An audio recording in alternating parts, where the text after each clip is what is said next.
Blue జోనే లేదు. Green zone ఏదో పెడతారు, ఇక పార్కులు గిరికులు కట్టి మొత్తం రోడ్లు వేస్తారు అందులో. అది తర్వాత ఎట్లనో బిల్డింగ్లు అయితే తర్వాత, కానీ బ్లూ జోనే లేదు. తర్వాత ఏమైనది, ఒక 8 నెలల కిందట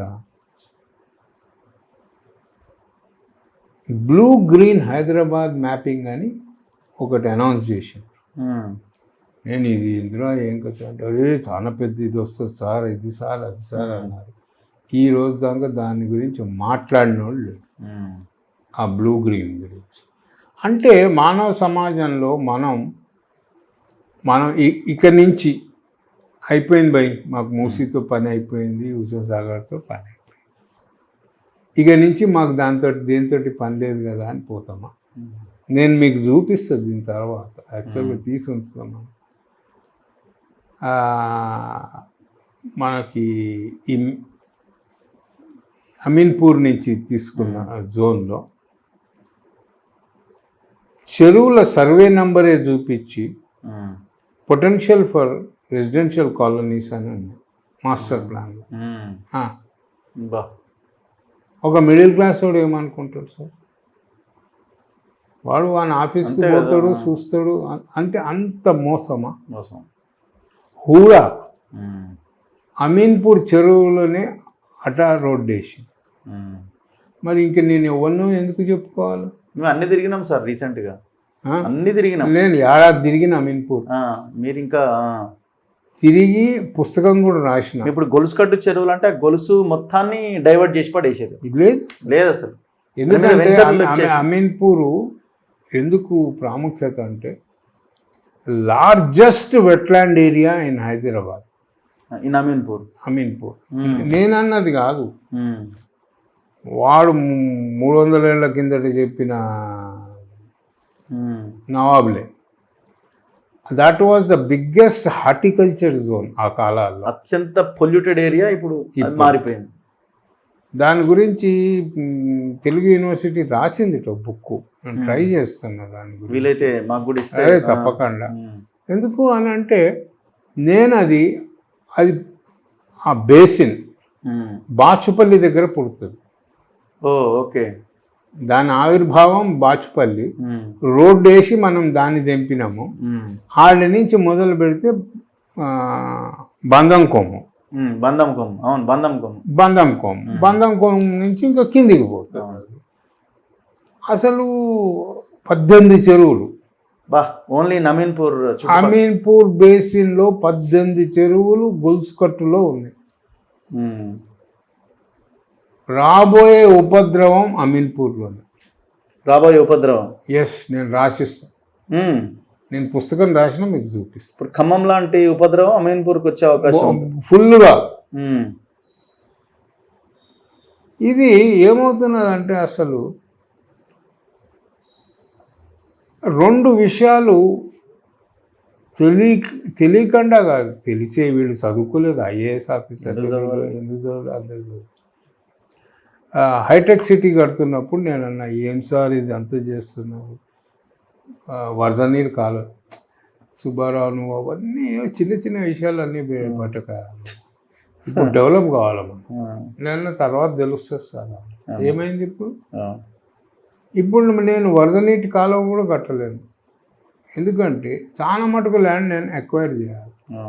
ఎక్వైర్ చేయడం అనేది చాలా కష్టం, ఇంకా కష్టం. మొత్తం టవర్లు వచ్చేసినాయి, బిల్డింగ్లు వచ్చేసినాయి, ఏమొచ్చినాయి. వాడు నీకు గజం 10 లక్షలు అడుగుతాడు, నువ్వు కడతావా? ఇప్పుడు అమీన్పూర్ మీద పుస్తకం రాసిరా సార్?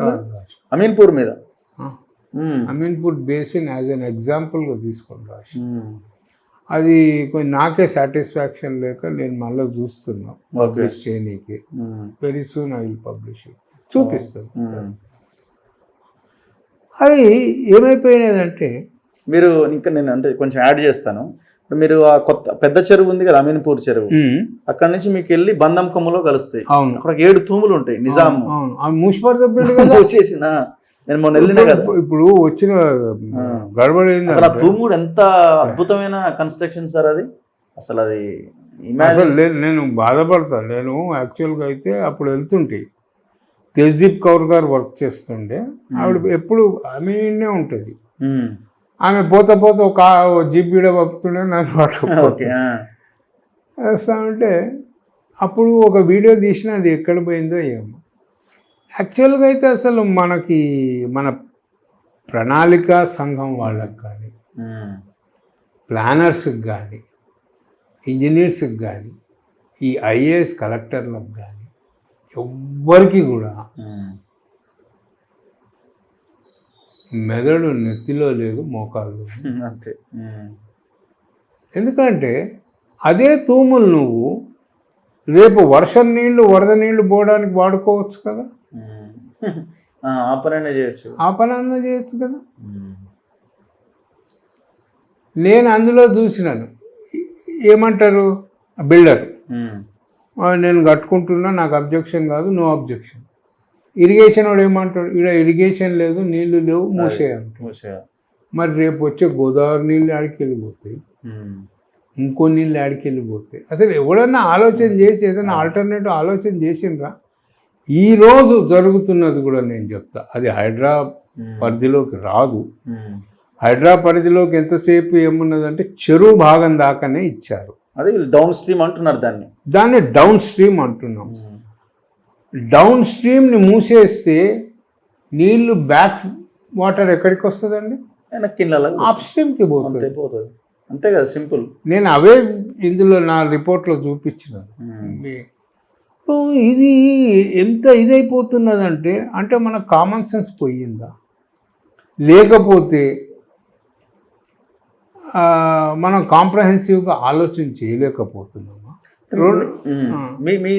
మీ అంచనా బట్టి ఏ ప్రమాదం ఆ ప్రాంతంలో జరిగే అవకాశం ఉండొచ్చు? హైయెస్ట్ ఫ్లడ్డింగ్ అండి. హైయెస్ట్ ఫ్లడ్డింగ్ అయితే అది 300 ఎకరాల చెరువు అండి, ఒరిజినల్ది. ఓకే, ఏదా పెద్ద చెరువా? 90 ఎకరాలు అని అంటుంటారు కదా. 300 ఎకరాలు హిస్టారికల్గా. అది బయోడైవర్సిటీ లేక అనేది గుర్తించిన బయోడైవర్సిటీ మనకు సిగ్గు లేదు, ఏం లేదండి. It is certified as biodiversity, it is certified as heritage lake. ఎందుకంటే 2 చట్టాలు ఒక దానికి వర్తిస్తే నువ్వు అసలు దాని వైపు కూడా కన్నెత్తి చూడలేవు. నీది ఏం పోయింది? అంతే. పోయిన ప్రపంచంలో గత 10 ఏళ్ల కాలంలో నువ్వు ఎన్ని దానికి సర్టిఫికేట్లు ఇచ్చినా నీకే గౌరవం లేదు.